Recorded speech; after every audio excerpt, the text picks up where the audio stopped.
Assalamualaikum warahmatullahi wabarakatuh. Innal hamdalillah nahmaduhu wa nasta'inuhu wa nastaghfiruh wa na'udzu billahi min syururi anfusina wa min sayyiati a'malina. May yahdihillahu fala mudhillalah wa may yudhlilhu fala hadiyalah. Asyhadu an la ilaha illallah wa asyhadu anna Muhammadan abduhu wa rasuluh la nabiyya ba'dah. Hari ini saya akan meresensi sebuah buku tentang pendidikan, yaitu judulnya Ibnu Khaldun tentang pendidikan. Buku ini berisi teori-teori tentang pendidikan yang dipaparkan oleh seorang ilmuwan Islam, yaitu Ibnu Khaldun.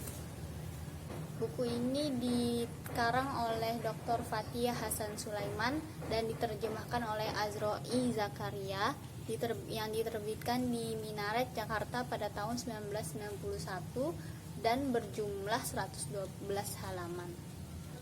Buku ini punya judul asli, yaitu Al-Mazahib At-Tarbiyah Inda Ibnu Khaldun.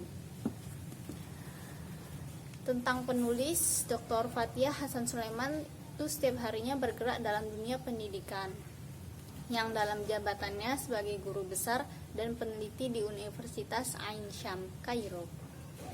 Beliau juga aktif menulis dan meneliti tentang tokoh-tokoh ilmuwan Islam di masa lalu serta warisan yang mereka tinggalkan. Buku ini berisikan 5 bab yang didahului dengan pendahuluan. Yang pertama, bab 1 yaitu riwayat hidup Ibnu Khaldun. Bab 2, filsafat sosial Ibnu Khaldun dan pengaruhnya secara umum terhadap konsep-konsepnya tentang ilmu dan pengajaran. Bab 3, pembagian ilmu atau kurikulum. Yang bab 4, belajar atau metode pengajaran. Bab 5, komentar. Dan yang terakhir tutup dengan indeks. Bab pertama dalam buku ini, penulis memaparkan terlebih dahulu tentang riwayat hidup singkat Ibnu Khaldun. Ibnu Khaldun dilahirkan di Tunisia pada tahun 1332 Masehi, dan pada awal hidupnya Ibnu Khaldun berguru kepada ayahnya sendiri. Setelah itu ia belajar ilmu syariat kepada para ulama, salah satunya kepada Muhammad bin Abdul Muhaimin bin Abdul Muhaimin al-Hadrami. Selanjutnya pada tahun 791 Hijriah atau 135 Masehi, Ibnu Khaldun diangkat sebagai kitabah al-alama atau sekretaris negara di Istana Abu Ishaq bin Yahya. Setelah menjabat sebagai sekretaris negara, jabatannya terus naik. Ia pernah menduduki jabatan di sekitar al-hijabah dan pengadilan. Hampir sepanjang hidupnya dihabiskan untuk menduduki jabatan di istana dan belajar sepenuh waktu. Beliau meninggal di Kairo pada tahun 808 Hijriah atau 1406 Masehi dan dimakamkan di perkuburan Sufi di luar Bab An-Nasir di Kairo.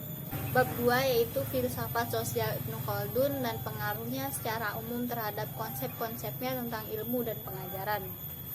Menurut Ibnu Khaldun, pengajaran dipandang sebagai salah satu keterampilan yang muncul dalam masyarakat. Keterampilan itu muncul berangsur-angsur dalam masyarakat mana saja sebagai kemestian hidup individu. Dari beberapa bacaan-bacaan di bab ini dapat terlihat jelas bahwa filsafat sosial Ibnu Khaldun mengarahkan pemikirannya menurut arah realita fisik dalam masalah ilmu dan pengajaran. Ia tidak membedakan antara pengajaran yang bersifat amali, bahkan menghubungkan kekuatan akal dan kekuatan fisik itu yang bekerja sama untuk mendapat kemahiran atau keahlian dalam ilmu pengetahuan. Bab 3 yaitu ilmu atau kurikulum. Di sini menurut Ibnu Khaldun, pembagian ilmu yaitu yang pertama ilmu nakli atau pindahan, yaitu ilmu-ilmu yang dipindahkan dari orang yang menemukannya atau menciptakannya dan saling mewarisi oleh generasi-generasi. Yang kedua, ilmu akli atau ilmu-ilmu yang berhubungan dengan otak, yaitu merupakan kegiatan dan pengamatan pemikiran manusia yang merupakan tabiat manusia dari sudut bahwa manusia mempunyai pemikiran. Yang ketiga, ilmu musik. Yang keempat, ilmu hay'ah atau astronomi. Yang kelima, ilmu logika atau mantik. Dan masih banyak lagi yang dibahas dalam bab ini, seperti orientasi terhadap ilmu teori dan praktik, susunan ilmu urgensinya bagi anak didik, dan lain-lain. Bab 4 dalam buku ini yaitu metode atau pengajaran.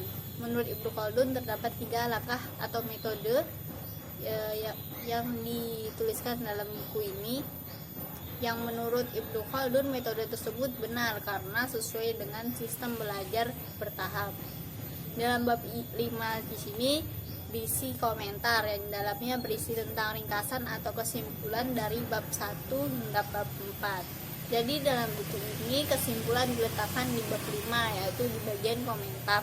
Bahasa yang digunakan penulis untuk menuliskan materi-materi dalam buku ini cukup baik sehingga poin-poin yang disampaikan kepada pembaca tersampaikan dengan baik.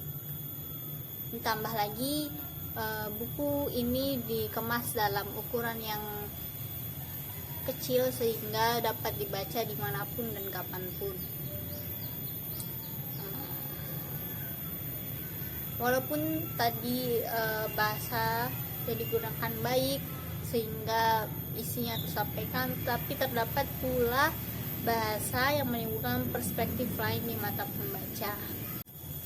Sekian hari ini, semoga bermanfaat. Wabillahi taufiq wal hidayah. Wassalamualaikum warahmatullahi wabarakatuh.